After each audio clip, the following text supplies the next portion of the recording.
आप सभी ने योग किया है, लेकिन अभी वो 2 मिनट बाबा की याद में बैठते हैं। हमारी उस बाबा की याद में जो पत्थर बुद्धि को पारस बुद्धि बनाते हैं, और इससे बढ़िया विशेषता बाबा की और कुछ नहीं हो सकता बेकार को अच्छा बनाने की। हम पारसनाथ बाबा की याद में 2 मिनट बड़े प्यार से मन बुद्धि को परमधाम ले चले। बाबा के लाइट और माइट की किरणों के नीचे फील करे, बाबा की लाइट और माइट की किरणें मेरी बुद्धि को पारस बुद्धि बना रहे हैं। बुद्धि संशय बुद्धि से निश्चय बुद्धि बन रही है 2 मिनट के लिए।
ओम शांति।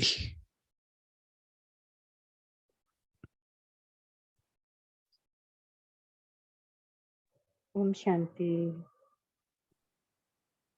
मैं जानना चाहूंगा कि आप सभी जो सुलह कला की अभ्यास कर रहे हैं, तो रेफरेंस में कौन सी बुक आप फॉलो कर रहे हैं?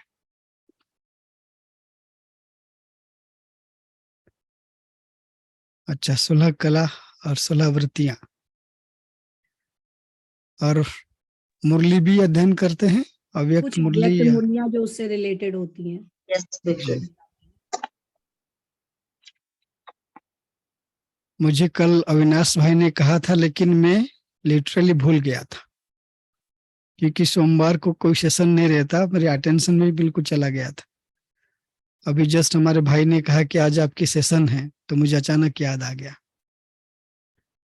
तो सच बताऊं तो कोई उस तरीके से आपकी तरह पढ़ाई करके बैठा नहीं हूं, फिर भी जो भी चिंतन में और जो भी विचार सागर मंथन थोड़ी देर के लिए मैंने किया हूं, तो आपके समक्ष कुछ बातें रखूंगा, और हो सके तो आप आगे की जो कलाएं ले रहे हैं ले लीजिएगा। वापस में इस पर कभी और एक सेशन लूंगा, क्योंकि ये बहुत सुंदर कला है, और ये कला के जो एक्सपर्ट हैं और प्रॉपर क्वालिफाइड जो है वो है शिव बाबा। हम चाहे, और शिव बाबा के बाद ब्रह्मा बाबा, क्योंकि दोनों समान हैं। ब्रह्मा बाबा का स्वरूप जो संपन्न और संपूर्ण स्वरूप, जिससे देख करके दुनिया के लोग भगवान और भगवान के बच्चे में जो अंतर उसको परख नहीं पाया, वो आत्मा से परमात्मा, या हर एक मनुष्य के तन में परमात्मा विराजमान है, और ये सब ने इसको स्वीकार किया। और ब्रह्मा बाबा की जो भी विशेषताएं हैं, और ब्रह्मा बाबा अपने जीवन में जो कलाओं को यूज किया, और उन सभी कलाओं को हमें भी अपने जीवन में धारण करना है, अगर हमें आदि स्वरूप देवी देवता स्वरूप को अपनाना है, या उसको प्रैक्टिकल मूर्त रूप में धारण करना है। और जैसे आप सभी ने सुंदर टॉपिक लिया है, आदि स्वरूप जो हम भविष्य में होने वाले हैं, उसकी अनुभूति इस समय हम सभी बच्चों को करना चाहिए। और जो देवी देवताओं की जो मुख्य विशेषताएं हैं, 16 कला संपूर्ण, सर्वगुण संपन्न, संपूर्ण निर्विकारी, मर्यादा पुरुषोत्तम, संपूर्ण अहिंसक, जिसकी आप सभी समझ भी प्राप्त कर रहे हैं, उसको धारण करने के लिए अलग अलग क्लासेस के माध्यम से आपको अनुभवी आत्माएं अपने विचार, अपने अनुभव रख रहे हैं, आप सभी अभ्यास भी कर रहे हैं। तो जैसे आज की जो कला है, बेकार को अच्छा बनाने की कला, और जैसे मैंने शुरू में कहा कि कोई भी चीज जो दुनिया के लिए अनावश्यक है, जरूरी नहीं है, या दुनिया वाले उस चीज को जैसे किनारे में लगा दिया था, और उसको ब्रह्मा बाबा और शिव बाबा दोनों मिल करके ऐसा बना दिया जो आज हम सभी दुनिया के सामने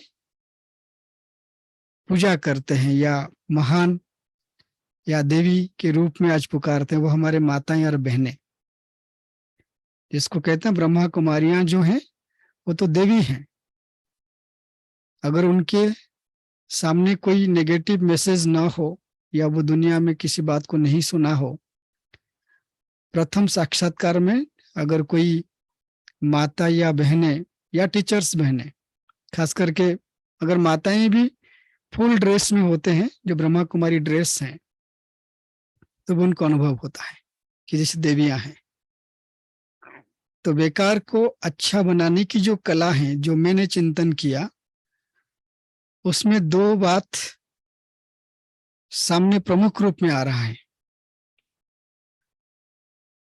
तो बेकार को अच्छा बनाने के लिए हम एक समझ अपने अंदर धारण करें कि संसार में कोई भी ऐसा वस्तु नहीं है जो बिना काम का हो, बेकार हो। चाहे आप कोई भी जड़ वस्तु देख रहे हैं, या चेतन में कोई भी देख रहे हैं, हर वस्तु, हर चीज, या जीव, प्राणी, इंसान, सबकी कोई ना कोई आवश्यकता है, और हर एक के अंदर कोई ना कोई विशेषता है। मैं एक चिल्ड्रन साइंस की बुक पढ़ रहा था, उसमें एक बच्चा अपने टीचर को पूछ रहा है, गर्मी के दिन में बहुत धूल उड़ती है, तो ये संसार में धूल नहीं होना चाहिए, क्योंकि वो डस्ट खराब चीज है। और वो साइंस टीचर उनको समझा रहे कि गर्मी के दिन में धूल उड़ना क्यों आवश्यक है। और जब मैं वो एक फ्रेज पढ़ा कि अगर गर्मी के दिन में धूल ना उड़े, तो बारिश के दिन में बारिश नहीं होगा। इसकी लॉजिक क्या है कि जब जो धूल की पार्टिकल्स हैं, जो बहुत स्मॉलेस्ट पार्टिकल्स जब हवा में उड़ करके ऊपर की तरफ जाते हैं, और उसमें जैसे गर्मी में सूर्य की गर्मी की जो किरणों से वाष्प बनते हैं पानी, और उसकी जो एकदम वो पार्टिकल्स से मिक्स हो जाते हैं, और गर्मी के दिन में फिर धीरे धीरे वो बादल बनता है, बादल बन करके फिर बारिश होता है, क्योंकि जब वो स्मॉलेस्ट पार्टिकल्स जब वो वाष्प, पानी जो वाष्प रूप में है, उसमें मिक्स हो जाते हैं, तो उसकी डेंसिटी बढ़ जाता है, और जिसकी वजह से समय पर फिर बारिश होती है। तो आप सोचिए कि संसार में धूल की भी कितनी आवश्यकता है, और उसी को लेकर बच्चे को समझ में आ गया। तो संसार में कोई भी चीज जो मुझे अच्छा नहीं लगता है वो अच्छा ना हो, ऐसी बात नहीं है। अगर मेरी काम की नहीं है, हो सकता है किसी के भी काम के हो। इसलिए बाबा, अगर आप बाबा की मुरली सुनेंगे, पढ़ेंगे, तो बाबा हम सभी बच्चों को एक जैसे प्यार करते हैं, और हम सभी उसको महसूस भी करते हैं, है ना। चाहे नंबर 1 हो, चाहे पुरुषार्थी कितना भी ढीला ढाला हो, अगर उसने बाबा को पहचाना है, यथाशक्ति पुरुषार्थ कर रहा है, तो बाबा का प्यार सबको एक जैसे मिलता है। अष्टरत्न की नंबर 1 आत्मा, 9,16,108 की लास्ट नंबर की आत्मा, तो बाबा सबको एक जैसे प्यार करते हैं। तो बाबा क्या देखते हैं? हर एक आत्मा को अगर पूछा जाए कि आपके अंदर कितने गुण हैं, कितनी विशेषताएं हैं, कितने अवगुण हैं, अगर हम सच्चे दिल में सच्चाई से अगर एक नोट बनाए, तो हमें ये पता चलेगा कि अवगुण और जो भी कमी कमजोरी की जो लिस्ट है वो लंबी लिस्ट है, आज कंपैरिजन टू गुण और विशेषताओं की लिस्ट हम सभी जानते हैं। और इन जो भी आत्माएं हैं, आज आप जो भी अभी बैठे हैं, अगर आप सभी अपने आप को भी देखेंगे तो स्पष्ट है कि मेरी कमजोरी, मेरी पुरानी स्वभाव, संस्कार या जो भी नेगेटिविटी कहो, सबसे ज्यादा उसकी जानकारी मुझे है।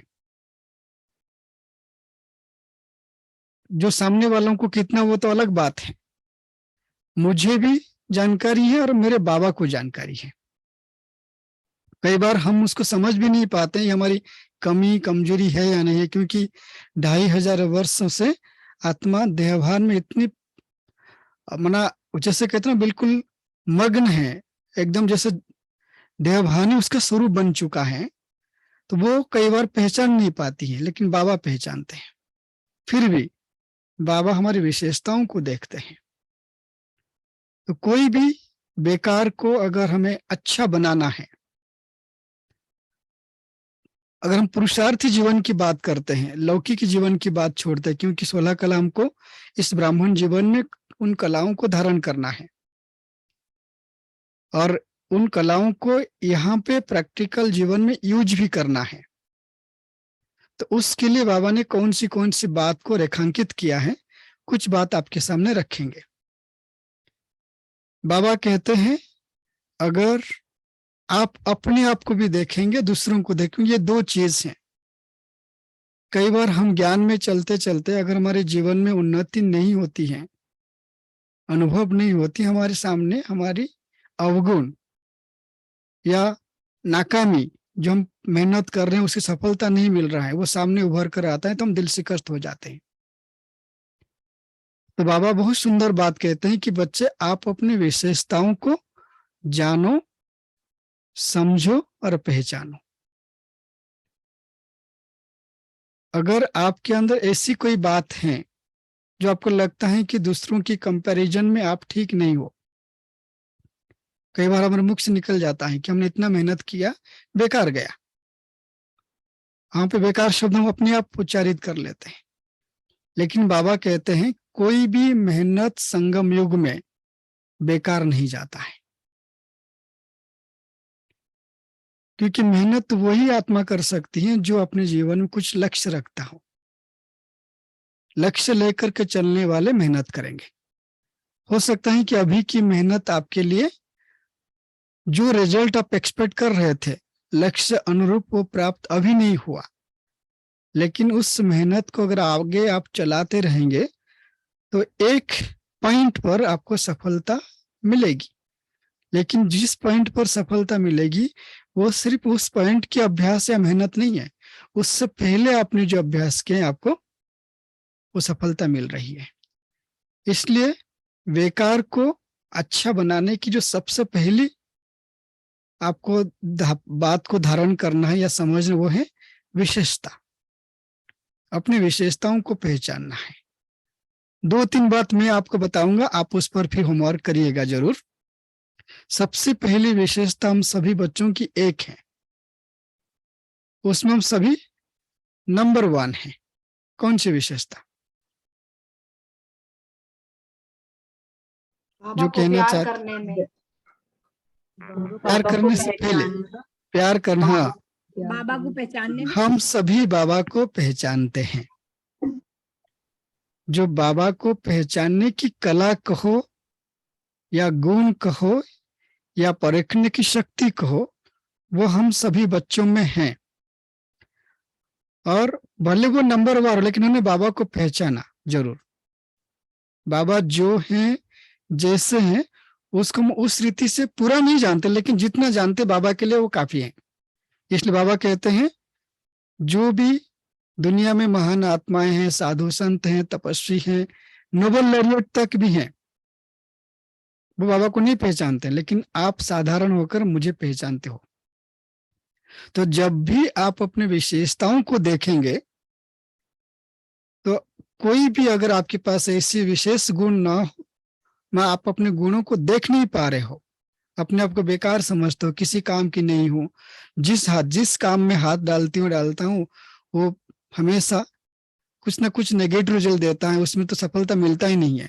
तो बार बार असफलता को देखने से हमारे अंदर वो बेकारपन क्रिएट हो जाए, अशरीरपन की वजह बेकारपन क्रिएट हो जाता है कि मैं किसी काम की नहीं हूं। नहीं, हम अपने विशेषताओं को समझे, जाने, क्योंकि मैं बाबा को पहचानी हूं या पहचाना हूं, और बाबा भी मुझे पहचाने, ऐसा नहीं कि 1 वे। तो एक है अपनी विशेषताओं को जानना, समझना और पहचानना। तभी आप कोई भी चीज आपके सामने बेकार नहीं दिखे, ना स्वयं के लिए ना दूसरों के लिए। चाहे व्यक्ति आपकी विशेषता हो या सामने वाली आत्मा की विशेषता को आप देखेंगे, और आपके सामने जो साधन भी है, आपके पास जो साधन भी, वो साधन भी विशेष हैं। कौन सी साधन विशेष है आपकी? आपके पास साधन कौन सी है जो बहुत विशेष है? किताबें। नहीं, आप वो आगे मत जाओ, अपने पास, अभी अपने पास ही रहिए, आगे मत जाइए। अच्छा, हम आपकी बात कर रहे हैं। अच्छा, दिव्य बुद्धि भाई साहब। मुरली मुरली बाबा को थोड़ा देखने और की ग्रस लेवल पे आ जाइए। और वैसे दिव्य आज अपना बुद्धि। शरीर, मैं अपना साधन बॉडी। की बात कर रहा हूँ। दिव्य बुद्धि भाई साहब। आपकी ये जो तन है, शरीर शरीर। है ना, ये शरीर को हम क्या कहते हैं? ये शरीर में 7 चत्तियां लगी हुई है, मतलब ये शरीर बीमार भी है, ये शरीर कमजोर भी है, शरीर में वो रूप नहीं है जो रूप सतयुग में हमें मिलेगा, कांचन काया, और शरीर के हर पुर्जा ढीला है। हम क्या कहते हैं? तो बेकार शरीर है, और ये शरीर किसी काम की भी नहीं है ना। लौकिक में लोग कहते हैं जानवर की चमड़ी भी किसी काम में आ जाती है, लेकिन इंसान मरने के बाद उसकी चमड़ी भी काम में नहीं आती है। आप सोचिए इस बात को। और ये चमड़ी वाला शरीर को बाबा ने क्या बना दिया? मंदिर बना दिया। बाबा कहते हैं ना, ये आपकी 84 जन्म की ये अंतिम शरीर है। ये शरीर में विकार भी है। एक जो शरीर की एक एक कर्मेंद्रियां में देहभान है, देहाभिमान है, देह अहंकार है, और आत्मा कर्मेंद्रियों द्वारा कई विकर्म करके आई हैं, कई पाप कर्म करके आई हैं। हम जो देवी देवता थे, आज हमारी पूरे जीवन जो है आसुरी जो अवगुण से भरपूर है। फिर भी बाबा क्या कहते हैं? जिस दिन आप स्वयं को आत्मा रूप में जान लिया और मुझ परमात्मा को जान लिया, यही शरीर जो विकारी है, जिसके अंदर गंदगी है, बीमार है, तो शरीर क्या बन गया? मंदिर। मंदिर। तो जो बेकार शरीर को मंदिर बनाने के लिए किस बात को बाबा ने याद दिलाया, स्मृति, कि बच्चे आप पहले देवी देवता थे, अभी आप स्वयं को भूल गए, इसलिए देहभान में आकर के भिन्न भिन्न विकारों के वश होकर के आज आप इस अवस्था में हो। और सभी भक्त लोगों ने भी लिखा कि मैं आपकी दास हूं, हमने भी लिखा है, हमने भी बाबा के सामने बहुत सारी बातें भक्ति मार्ग में भी उन्हीं प्रार्थना को अपने लिए भी उच्चारित किया है ना। मूर्ख भी कहा अपने आप को, खल भी कहा, कामी भी कहा, और इस शरीर को जुती भी कहा, बहुत कुछ कहा है ना। लेकिन बाबा ने इसको क्या बना दिया, बेकार को इतना अच्छा बना दिया, इस बेकार की और विकार की शरीर में आत्मा को बाबा चैतन्य हीरा बना दिया। और इसमें कला क्या हुआ, जो विशेष कला वो है समझने की, मेरे में क्या विशेषता है उसको समझना, जानना और पहचानना। तभी आप कोई भी चीज की विशेषताओं को जब समझेंगे, चाहे स्थूल चीज हो, जड़ वस्तु हो या चेतन में कोई भी हो, उनकी विशेषताओं को जब जानेंगे और पहचानेंगे और समझेंगे, जानने और पहचानने के बाद भी जब तक समझेंगे नहीं तब तक परिवर्तन नहीं आएगा। इसलिए बाबा क्या कहते हैं, स्वयं को आत्मा समझ कर मुझ परमात्मा को याद करो। समझना बहुत बड़ी बात है। तो विशेषताओं को हम तो जान भी लिया, इस शरीर के माध्यम से हम आत्मा बाबा को पहचाना, बाबा हमें इस शरीर के द्वारा एडॉप्ट किया है। तो एक विशेषता ये हुआ कि विशेषताओं को जानना और उसको पहचानना, और आगे भी आता है मानना और समझना, उसके बाद चलना।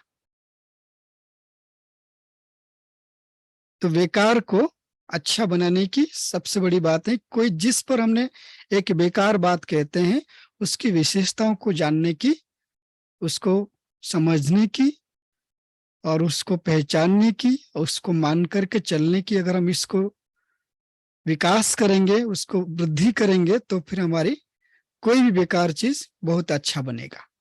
क्योंकि मैं अभी आपको जो बता रहा हूं, आत्मा शरीर और बाबा के संबंध को लेके बात कर रहा हूं। आप आर्टिकल पढ़ेंगे, उसमें और कई बातें हैं। जैसे आपके पास कोई ऐसी चीज है, एक उदाहरण देते हैं, मधुबन में अगर जो पुराने आए होंगे, आजकल तो नहीं बन रहा है, पहले बनाते थे, रात को जो रोटी बच जाती थी तो सवेरे उसको 2 तरीके से उसकी नाश्ता बनाते थे। हमने बहुत खाया है 96 में, 97 में। और सिंधी में ये बात है कि रोटी की जो टुकड़ा बना करके उसको और गुड़ में और थोड़ा मूंगफली डाल करके और सौंफ डाल करके उसके एक बहुत बढ़िया स्वीट बनाते थे। तो एक जमाने में क्या होता था कि रोटी को फेंका जाता था, और हमारे में कोई दादी हैं जिनको ये कला मालूम था, तो उन्होंने उसको टुकड़ा बना करके उसकी इतनी सुंदर स्वीट बना दी कि सामने नेक्स्ट डे खाने के बाद पता भी नहीं चला कि ये बासी रोटी है। तो ये कहाँ से आया कि जो भी दादी कहो या बहन जिनको ये विशेषता, या तो जिनको पता ही था, वो ऐसे नहीं है, उन्होंने देखा कि फेंका जा रहा है, उसको कैसे यूज करें। आप सबकी विशेषता है, माताओं की, बहनों की, कि कोई भी चीज बाबा की हो तो उसको हमको खराब नहीं करना, फेंकना नहीं, जितना हो सके उसको यूज करें। और इसमें तो आप सभी माहिर हो, ज्यादा मैं चीजों की बात नहीं करूंगा। तो बाबा ने सिखाया है, इस यज्ञ में कोई भी ऐसा चीज नहीं है जो बेकार हो, किसी काम की नहीं हो। बस हमें अपनी परखने की शक्ति को यूज करके उसकी यूजफुलनेस को बस समझना है हमें, तो उस बेकार चीज को बहुत अच्छा बना सकते हैं। एक हुआ विशेषता को समझना, और उस विशेषताओं को जानने के लिए और भी 4 बात कहा आपको। एक तो पहले पहचानना, फिर जानना, फिर समझना और मान करके उसको धारण करना या उस पर चलना। ये अपने लिए, क्योंकि कलाओं की धारणा आत्मा अपने लिए करती है। जब हम अपनी विशेषताओं को जानते हैं और सामने वाले आत्माओं की विशेषताओं को जानेंगे, समझेंगे, मानेंगे, चलेंगे, तो कोई भी स्थूल चीजें उसको भी हम बेकार कभी फेंकेंगे नहीं। दूसरी बात बाबा कहते हैं, विशेषताओं को जानने के बाद कोई भी बेकार चीज को अच्छा बनाने के लिए 5 बातों का त्याग करना है आपको। 5 इनफैक्ट 6 बातों का त्याग। और ये पुरुषार्थ से भी संबंधित है। हर चीज को, कोई भी बेकार चीज को बहुत अच्छा बनाने की ये 6 बातें हैं। सबसे पहली बात है लेकिन का त्याग करना है। लेकिन जैसे मान लीजिए कुछ ऐसी बात है, हम किसी व्यक्ति की अवगुण को देख करके मना हमको ये महसूस हो जाता है कि मैं ये किसी काम की नहीं है, बस बार बार कहने के बाद वही गलती रिपीट करते हैं और मना बेकार की चीज को, जो काम की नहीं, उस पर बार बार डिस्कशन करते हैं और हम उसी बातों में आ जाते हैं, अपने मन खराब हो जाता है बार बार। और जब आपस में डिस्कशन करते हैं कि ये पता चलता है कि हम कोई भी चीज की नेगेटिविटी को, व्यर्थ को या उसकी उपयोगिता को न समझते हुए कभी एक चीज किसी काम की नहीं है, किसने हमको टोक दिया कि आप ऐसे, आप तो बाबा के बच्चे हैं, ब्राह्मण हो, तो ब्राह्मण की तो दृष्टि बहुत श्रेष्ठ है, हर बेकार चीज में वो अच्छाई को देखेंगे। तो हम लोग क्या कहते हैं, अगर हमको समझ में आएगा हमने कुछ गलती किया है, हम तुरंत एक शब्द उच्चारण करते हैं, लेकिन आप तो बात सही कह रहे हो, लेकिन हमने इस व्यक्ति से इतनी बार समझाया है, हाथ पकड़ कर भी इसको कोशिश किया परिवर्तन करने के लिए, मदद भी किया है, वो जैसे गलती हुई गलती करते जा रहे हैं, इसलिए मैंने बेकार कह दिया। तो यहाँ पर लेकिन शब्द जो है हमारी पुरुषार्थ जीवन में नहीं होना चाहिए। अगर लेकिन है तो लेकिन शब्द अच्छी चीज को भी बेकार बना देगा, क्योंकि लेकिन आपके पास एक मार्जिन बनाता है कि आप सही हो, बाकी सब गलत है। इसलिए कहते हैं कि मम्मा अगर मम्मा बनी है, उसके पीछे मुख्य जो मम्मा की धारणा थी, वो मम्मा कभी लेकिन शब्द यूज नहीं करती थी, मतलब बहानाबाजी जिसको बोलते हैं, बहानेबाजी कि ना कोई कारण, बहुत सुंदर लजी, क्योंकि हम दुनिया में हैं, संसार में हैं, परिवार में हैं, तो बहाना दिखाने की बहुत सारे कारण होते हैं। तो अगर लेकिन और बहानेबाजी जीवन में है तो चीजें कितनी भी अच्छी हो वो बेकार हो ही जाएगा। इसलिए उसके जीवन में त्याग होना चाहिए। दूसरी बात, प्रश्नों से परे। कोई भी बात हो तो कभी भी उसके बारे में प्रश्न पूछना नहीं चाहिए। अगर प्रश्न पूछना, उसके पीछे ऑब्जेक्टिव भी होना चाहिए।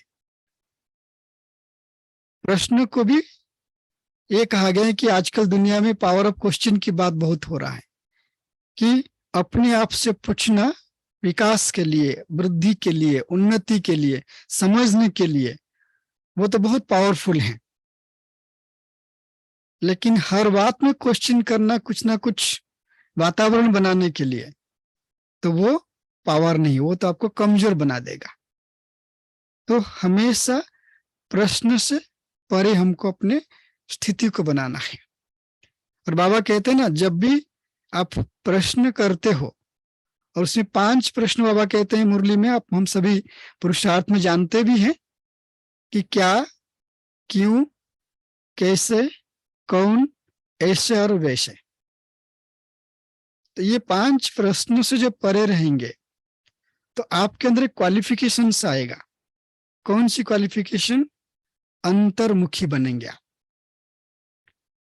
आप कभी टेस्ट करके देखना, कोई भी बात हो जाए, जो परिस्थितियां क्रिएट हो, विघ्न रूप बने, समस्याएं आए, आप सबसे पहले प्रश्नों को समाप्त करो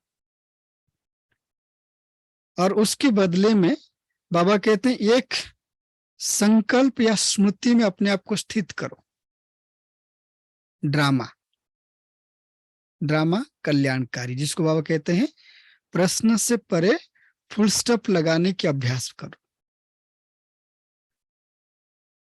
तो जो क्या, क्यों, कौन, कैसे, कब, ऐसे और वैसे, ये सारी जो प्रश्न से परे रहते हैं, तो चाहे बात कितनी भी खराब हो, चाहे किसी काम की क्यों ना हो, जो बात सामने है तो आप उसमें उस भाव से देखेंगे किसी ना किसी, इसके पीछे कोई ना कोई कल्याण होगा जरूर, जो बातें हुई हैं।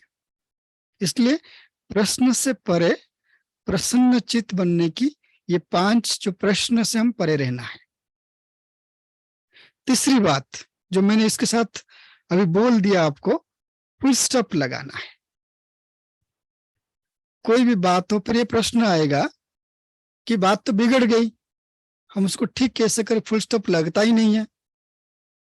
अगर लगता भी नहीं है, थोड़ी देर के लिए फुल स्टॉप लगाओ, थोड़ी देर के लिए 5 मिनट, 10 मिनट, 15 मिनट, थोड़ी देर के लिए उसको फुल स्टॉप लगाओ, उस पर थोड़ा सा निश्चिंत हो जाओ। 15 मिनट के बाद सोचेंगे इसके बारे में क्या बातचीत करना है।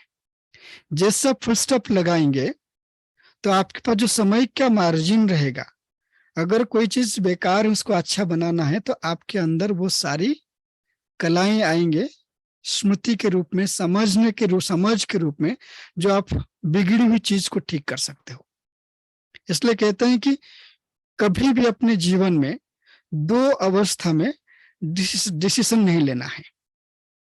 एक जब बहुत ज्यादा खुश हो या बहुत ज्यादा दुखी हो, 2 परिस्थिति में कभी डिसीजन नहीं लेना है। तो डिसीजन कब लेना चाहिए? इसलिए बाबा कहते हैं फुल स्टॉप, फुल स्टॉप लगाओ, शांत चित्त को धारण करो, और जैसा आप अभ्यास करेंगे आप देखेंगे चाहे बातें या चीजें जो आपने किया कितना भी बिगड़ गया हो, आप ही उसको ठीक करने के लिए निमित्त बनेंगे।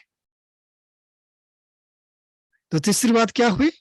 फुल स्टॉप लगाने का।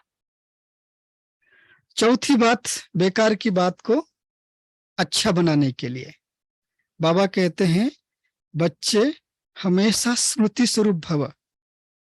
किस बात की? कल्प पहले ऐसा भी हुआ था, और कल पहले मैंने इस बेकार चीज को भी अच्छा बनाया था।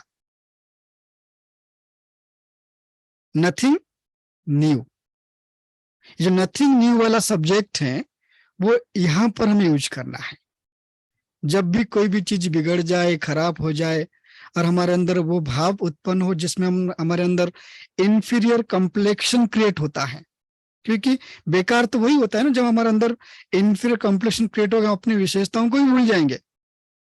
बाबा ने इतनी अच्छी अच्छी बात कही है, हम उसको भूल जाते हैं। तो उस समय कल्प पहले की याद को स्मृति में ले आओ। और कल पहले की स्मृति किसने दिलाया है? स्वयं बाबा ने दिलाया है, उसको पता है। तो इसलिए बेकार को अच्छा बनाने के लिए कल पहले की स्मृति को लेकर के आओ, जिसको बाबा कहते हैं कल पहले की स्मृति को लाने का अर्थ है आप राजयोगी त्रिकालदर्शी हो। सिर्फ कल पहले नहीं कि कल पहले अच्छा मना ऐसे हुआ था अभी होता रहेगा, ऐसा नहीं। त्रिकालदर्शी जब बन जाएंगे आप, आपके अंदर वो खूबी या वो विशेषता, वो गुण अपने आप स्मृति के रूप में आएंगे जो बेकार को अच्छा बनाने के लिए जरूरत है। सिर्फ आप कल पहले की स्मृति में भूल नहीं जाएंगे या छोड़ नहीं देंगे। आप कल पहले की स्मृति के साथ आपको त्रिकालदर्शी की भी स्मृति में आना है। कैसे आना है, क्यों आना है? जो त्रिकालदर्शी होते हैं वो क्रिएटिव होते हैं, वो क्रिएटर होते हैं, वो कोई भी चीज को अधूरा छोड़ नहीं देंगे। इसलिए बाबा कहते हैं त्रिकालदर्शी बन करके हर कर्म करो। इसलिए बाबा कहते हैं त्रिकालदर्शी जो बनेगा, जो स्मृति स्वरूप में रहेगा या तो उस स्थिति में रहेगा, वो कभी भी कोई भी कार्य को अधूरा नहीं छोड़ सकता। वो उसकी विशेषताएं हैं, जब तक पूरा नहीं होगा छोड़ भी नहीं सकता उसको। इसलिए ये विशेषता धारण करना है कल पहले वाली स्मृति पर लाकर स्मृति स्वरूप बन करके त्रिकालदर्शी बन जाना है हमें। तभी कोई भी बेकार को हम अच्छा बना सकते हैं। लास्ट बात बाबा कहते हैं जो ब्रह्मा बाबा और शिव बाबा की विशेषता है, और वो बात बाबा कहते हैं रहम दिल और कल्याणकारी वृत्ति। ये स्थूल बातों की बात नहीं कर रहे हैं हम, आपसी संबंध में जो भी समस्याएं, विघ्न, बातें बनती हैं, जिसके अंदर हमारे अंदर वो एक प्रवृत्ति क्रिएट होता है कमजोरी की, जिसमें बात बात में हम दो बात कह देते हैं कि ये तो बदलेगा नहीं, ये तो सुधरेगा नहीं, इससे कुछ हो नहीं पाएगा। चाहे हम मुख से नहीं बोलते हैं, मन ही मन बोल लेते हैं। ये भी वही कि कोई भी चीज को, कोई व्यक्ति को हम कम आंक लेते हैं, इसको बेकार समझते हैं। तो इसलिए बाबा की जो विशेषता है, या ब्रह्मा बाबा की जो विशेषता रहम दिल और कल्याणकारी वृत्ति हो, तो ये दो विशेषता हमारे अंदर होंगे तो हम कोई भी बेकार चीज को अच्छा बना सकते हैं। तो रिपीट करेंगे क्या क्या आपने सुना। पहली आपने बताई कि अपनी विशेषता को जानो, पहचानो, फिर मान के समझो, फिर मान के चलो। दूसरी आपने विशेषता बताई है, ये सिर्फ अपने लिए नहीं, अपने लिए भी, सबके दूसरों के लिए भी, दूसरों के चाहे लिए। आत्मा हो या कोई भी चीज हो, उसके लिए भी। जी फिर आपने बताया 6 बातों का त्याग करना है। जी उसमें बताया पहला लेकिन का त्याग, जी जो मम्मा जैसे आपने बताया फॉलो करती थी। फिर आपने बताया फुल स्टॉप लगाना है। जी फिर बताया आपने कि कल पहले की स्मृति को अपने उसमें लाओ कि जी मैं पहले क्या थी। फिर आपने बताया ब्रह्मा बाबा, शिव बाबा की विशेषताएं को ध्यान में रखो, स्मृति में रखो कि रहमदिल प्रश्नों से परे भी कल्याणकारी। आपने बोला प्रश्नों से था, परे बीच में आपने प्रश्नों छोड़ से दिया। परे। सेकंड नंबर पे है प्रश्नों से परे। जी तो भाई जी, आपने 6 चीजें कहीं लिखवाई तो अभी 5 ही हैं। गिनती करिए, मैं 5 ही बात कहा था, बीच में एक जोड़ा था। अच्छा ठीक है, 5 बातें शुरू से ही स्मृति कहा था। स्वरूप ठीक है। स्मृति स्वरूप के लिए कहा था मैंने। स्मृति स्वरूप जी ठीक है। बहुत अच्छा। तो चलिए अभी हम जो लास्ट स्मृति की बात हमने कहा, ब्रह्मा बाप समान, शिव बाप समान, रहम दिल और कल्याणकारी वृत्ति। तो बाबा कहते हैं समय बहुत कम है, दिन ब दिन समय नाजुक होता जा रहा है, और समय की नाजुक पड़ने के साथ जो आत्माएं हमारे साथ अभी हैं, या जो आत्माएं अभी आ भी रहे हैं धरती पर, वो सभी एक नाजुक स्थिति के रूप में आ रहे हैं। तो विघ्न जरूर आएगा, परिस्थितियां आएगी, लेकिन हम बाबा के बच्चे कभी भी कोई भी चीज, चाहे जड़ हो या चेतन हो, किसी को बेकार नहीं समझेंगे हम। अगर कोई चीज बिना काम का महसूस हो, दिखाई दे बेकार है, किसी काम का नहीं है, हम उसको अच्छा बनाने की जरूर सोचे। एक होता है कि अच्छा बनाने के लिए सोचना, और एक होता है करना। और इसके लिए जो श्रेष्ठ अभ्यास, योगिक प्रैक्टिस जिसको हम कहेंगे, ये 2 प्रैक्टिस जो बाबा की हमने स्मृति की बात लास्ट में कहा। अगर हम रहमदिल बनेंगे और वृत्ति में कल्याणकारी वृत्ति को धारण करेंगे, हमारे सामने हर चीज विशेष दिखाई देगा, कोई बेकार नहीं दिखाई देगा। हमने बाबा के जीवन की जो इतिहास में पढ़ा है, बाबा चिंटी को भी बच्ची कह करके बुलाते थे, है ना। एक स्थूल घड़ी जो दीवार में टंगा हुआ है, उसको कहते हैं कि ये बच्चा बड़ा आवाज करता है, इसको बंद करो। मतलब चाहे साथ कोई जड़ चीज है या चेतन है, ब्रह्मा बाबा की अपनी गुण और विशेषताओं में वो जो मैं ब्रह्मा हूं, बाबा उसके स्वरूप बन गए थे। अगर बाबा के साथ हम सभी बच्चे, हम भी तो मास्टर ब्रह्मा हैं, हम सभी के आगे एक सुंदर टाइटल है, ब्रह्मा कुमार ब्रह्मा कुमारियां। तो हम स्वयं को देखें कि बाबा की अगर 50 विशेषता हैं, उसमें से कौन से एक ऐसी विशेषताओं को मैं धारण करूं जो मुझे संसार बेकार ना लगे। अगर मेरे से कोई भी मैं पुरुषार्थ ठीक से नहीं कर पा रहा हूं, नहीं कर पा रही हूं, तो भी मुझे अपने लिए इंफीरियर कॉम्प्लेक्शन ना आए। मेरे से नहीं हो रहा है, उदास हो जाना, दिल से कष्ट हो जाना, ये भी बेकार की भावनाएं हैं। और ये बेकार की भावनाएं हमें कभी अच्छा बनने नहीं देता है।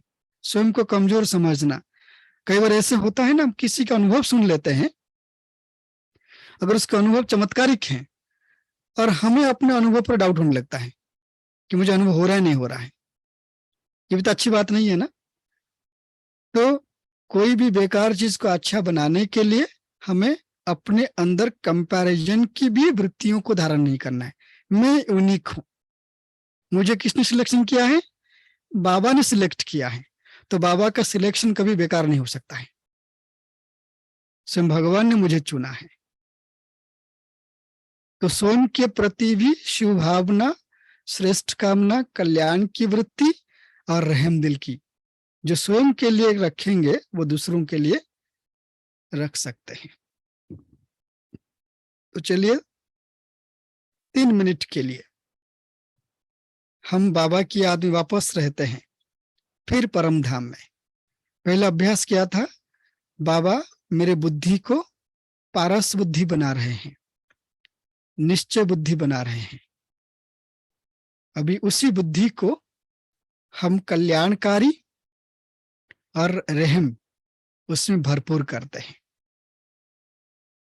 चलिए बाबा की याद में। आप लोग 9:30 तक बैठते हैं ना, 9:15 तक? 9 तक बैठते हैं भाई जी, लेकिन आज आपने थोड़ा लेट शुरू किया है ना, इसलिए 9:15 तक चलेगा। तो आप लोग 9 तक बैठते हैं, तो 3 मिनट बाबा की याद करेंगे। हाँ भाई। ठीक है, चलिए अभ्यास क्या? मैं शिव बाबा समान रहम दिल हूं, मास्टर विश्व कल्याणकारी हूं।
ओम शांति। ओम शांति भाई जी, आज का सेशन बहुत बहुत सुंदर था। बाबा को बहुत बहुत थैंक यू, आपको भी बहुत बहुत थैंक्स। थैंक यू भाई जी। ओम शांति। थैंक यू भाई जी, थैंक यू भाई जी। ओम शांति भाई जी।